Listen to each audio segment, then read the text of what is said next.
Harry's Wife, part 97.19, The Smirk.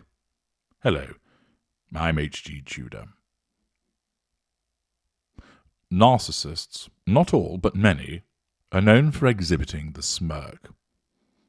If you like a detailed breakdown of why the narcissist smirks and what's really going on, broken down between unaware and aware narcissists, please watch my video, The Narcissist Smirk. You'll find it very helpful. Here, of course, Harry and Harry's wife attended the service of Thanksgiving for the Queen's reign at St.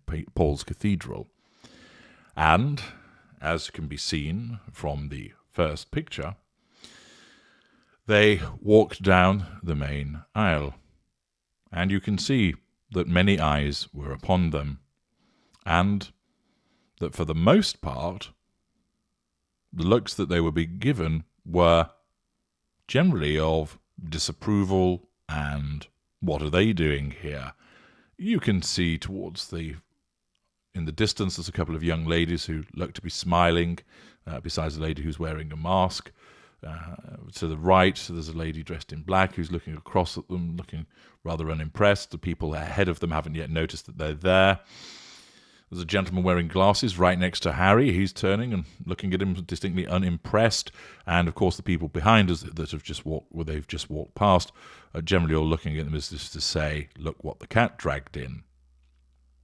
Now, of course, the very fact that those individuals have turned their heads and are looking at and are responding to Harry's wife provides her with fuel. Those that are smiling at her are providing her with pure positive fuel. They're demonstrating that they're under control and they're giving her fuel. They're tertiary sources. They're strangers to her. So their potency is low, but the amount of fuel that they're providing in that brief instance as she walks past is large because it's physically proximate. Those who look at her with a disapproving look, or who are they, or oh, it's them, are issuing challenge fuel. Again, it's a reaction which, of course, the narcissist will gladly drink up because it's recognition and validation. But it threatens control in the sense of its disapproving. In those instances, the arrogance and haughtiness of the narcissist often appears, and does so through the smirk, which is, essentially, I'm drinking up all this lovely fuel, but you're nobodies. The dismissive, arrogant outlook of the narcissist, an absence of accountability for the behaviours. And as can be seen in the next picture, there is the smirk in full effect. A different angled picture, and again, if you look at the people in the background, they're generally looking and going, oh, look, it's those two. Nobody's particularly smiling. Nobody looks delighted to see them. But that doesn't matter to Harry's wife.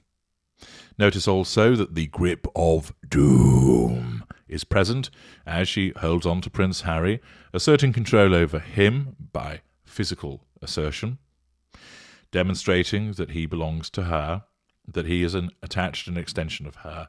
And there is the smug cat that got the cream look that has been seen oh so many times on her face. That's appearing because she's well fueled.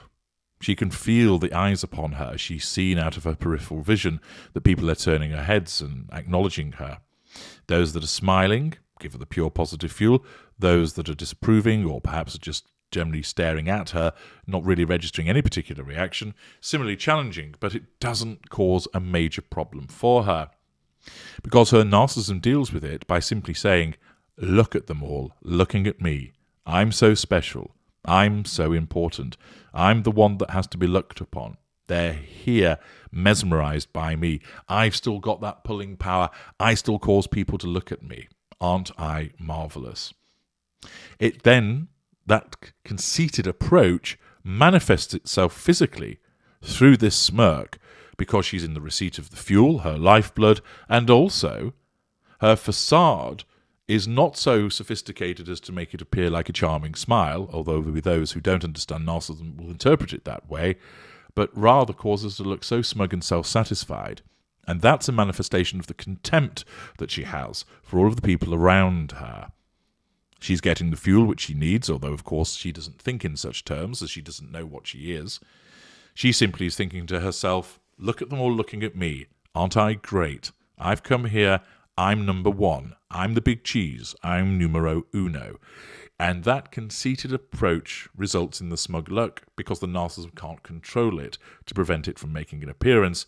And it's also the response that she feels as a consequence of the fuel that she's receiving, with the many scores of eyes all upon her, just the way that she likes it. As I've explained previously, when it comes to the narcissist, love me, hate me, but never ignore me. And I'd recommend that you watch the video of that name. But here we see Harry's wife regaling once again with that notorious smirk of hers. I'm H.G. Tudor. Thank you for listening.